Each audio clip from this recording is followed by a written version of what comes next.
Nasa gitna ba ako ng aking camera? Okay. Hi guys! Welcome to my vlog. Para sa my vlog. So, another day. Another vlog na punta, no?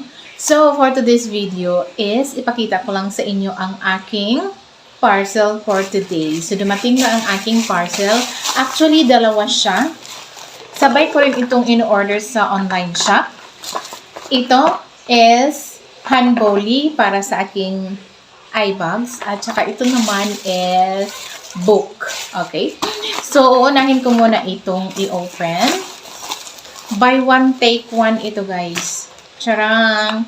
So, handboli. Nakikita nyo ba?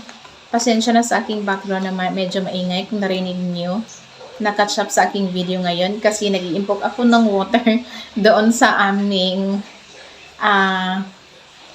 CR kasi bumalik na naman ang daloy ng aming tubig. So, kailangan ko talagang mag-impok ng tubig ngayon kasi water is very much essential, especially in our place or kahit naman siguro sino, diba? So, magtiyaga lang talaga kami mag-impok ng water kasi ganito talaga everyday ang mga pangyayari dito sa aming bahay na on and off ang mga water namin dito. Diba? Ang kati talaga ng ulo ko. Oh, look at me, guys. Oh, new face because of my new hair. By the way, balik tayo sa aking na parcel online, handboli. Kani siya is good for the eye bags. Kasi ako, ever since, malaki talaga ang eye bags ko, guys. 'Di ba? Lalo na sa anong tawag dito, puyatan. Grabe talaga ako sa puyatan, guys, as in. Matagal kasi akong matulog. Matulog ako is 10. And then, ang dali ko ring magising. 'Di ba? Kahit makarinig lang ako ng mga kaunting mga ingay sa aking paligid, ang bilis ko talagang magising, guys. Tapos, ang hirap ko na namang bumalik sa tulog. Kaya, prone talaga ako sa aking mga eye bags. As you can see, my eye bags, oh. Look at that. Para talaga siyang malalagyan ng mga flat na mga kagamitan na ipangtapik. Itapik lang talaga dito sa aking eye bag. So, ito ang aking in-order. Handboli. Order ka ning 30 days to learn English. Namo ko inani. Hindi ay? Buang gito. Mao ba? O, diba? So, heto na ang aking eye bags. Okay lang, kasi anytime naman niya gamitin yung kanya. Yung sa akin is anytime ka rin naman pwede gamitin. So, yun yung adlib, guys. Nagkipag-chika sa akin yung anak. Kasi meron daw din siyang order na ganito. Hindi ko man alam. O, diba? At saka, anytime din niya gagamitin, if ever. So, by the way, back to dito tayo sa aking handboli moisturizer sa aking eye bags. O, diba? So, tingnan mo naman ang kanyang texture. Super moisturized talaga siya dito sa aking eye bags. As you can see, fine lines talaga yan. Hindi na talaga maitatago yan. Grabe na talaga ang aking eye bags. And, smells good talaga siya, guys. So, buy one, take one ito. Worth 89 pesos. Free shipping na siya. So, last week ko ito in-order. So, pagka-receive ko talaga ngayong araw na to, so, kaya gumawa ako ng vlog ngayon. Insigera to the max. Hindi ko rin alam kung ano pa ba siya, buy one, take one pa ba siya, or free shipping pa ba siya. Basta kay 89 pesos, good for 2. O, diba? So, pinakita ko lang siya sa inyo na nilagay dito during daytime. Pero actually, mas maganda talaga itong gamitin pag nighttime. Okay, before bedtime mo, maglagay ka na ng moisturizer na handboli para sa inyong eye bags. So, yun na. Okay, so proceed naman tayo sa ating pangalawang parcel ko. Nasabay lang dumating. Charang, actually, na-open na to, guys. Charang! Diba? So, ito naman, ang aking na-order na book is 30 Days to Better English. O, diba? Kasi, nakita ko kasi ito sa online shop, nag-sale sila. So, lower ang kanyang price. At saka, including na rin yung shipping fee, total na siya worth 118 pesos. O, di ba mura siya? Tapos, effective kasi ito sa akin, guys. Kasi ever since the world began, guys, ako talaga ay, hindi talaga ako masyado sa mga, yung, paano ko ba sasabihin? Wala talaga akong reading comprehension. Bali kung i-rate ko ang sarili ko sa reading comprehension in a percentage, siguro nandun lang ako sa level na 25% na meron akong reading comprehension. Which is, ang reading comprehension is very much useful in every way, especially in talking to English, o diba? Then, i-share ko lang din sa inyo ang aking experience. Since I was college, 4th year college, nag-start na talaga akong mag-take ng civil service examination. O, diba? So, general comprehensive talaga yung mga questions na doon, especially sa English. Tapos, maraming items doon sa ganun na part na subject. O, diba?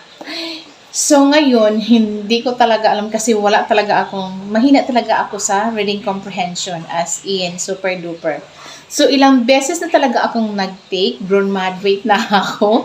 Tapos, nung time na yun is, biruan nyo guys, nung time na yun is, ano pa ang bayad noon? 150 pesos bayad sa pag-take lang ng civil service exam. Hanggang sa umaabot na ng 300 pesos ang bayarin, hanggang sa 500 pesos, nag-take pa rin ako kaya kung sakasakaling makapasa ako sa civil service examination, but sad thing, hindi talaga ako nakapasa. So hanggang dumating na lang sa point na hindi na lang talaga ako mag-take ng exam kasi hindi talaga yun para sa akin. At saka, hindi pa yun, computerized. Bali by schedule pa yun. Dapat in a year, parang 2. Tapos nandun pa sa malayo na lugar. Yung specific na, exam center. And then, sabi ko sa sarili ko, hindi na lang ako So that's why, hindi na lang talaga ako nangarap na mag-work sa mga government agency kasi need talaga, at saka yung mga banking institution, need kasi na you have passed the civil service examination. So, nandun na lang ako nag-apply ng work sa mga private institution na pwedeng hindi ka civil service passer.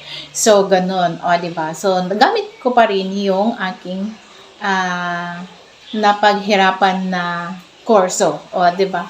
So, yun guys. So, ngayon, nag-iba naman ang ihip ng hangin ko. Parang gusto ko na rin kasi mag-apply through online job. And then, sad thing kasi, mga way back, 2 weeks ago, nag-try kasi ako nag-enroll sa online nag-apply ng ESL teacher. Then, sad thing na naman is, hindi ako nakapasa. So, nabagsak ako sa mock demo. Kasi, first thing first, you have to use the correct grammar in speaking English. Kasi, mga ibang lahi ang tuturuan mo sa pag-English. Kung hindi ka, wrong grammar yung sinasabi mo, marunong ka namang mag-English. Pero, wrong grammar yung sinasabi mo, the way you speak that English word, so, wala rin. So, useless din talaga, diba? So, kaya hindi ako na-hire, kumbaga. So, that's why, nag-search ako online and then, meron pala doon sa online shop na itong libro na to, isa sa mga libro na to. So, 30 Days to Better English. So, bumili ako at buti naman is, naka-sale. So, 118 pesos.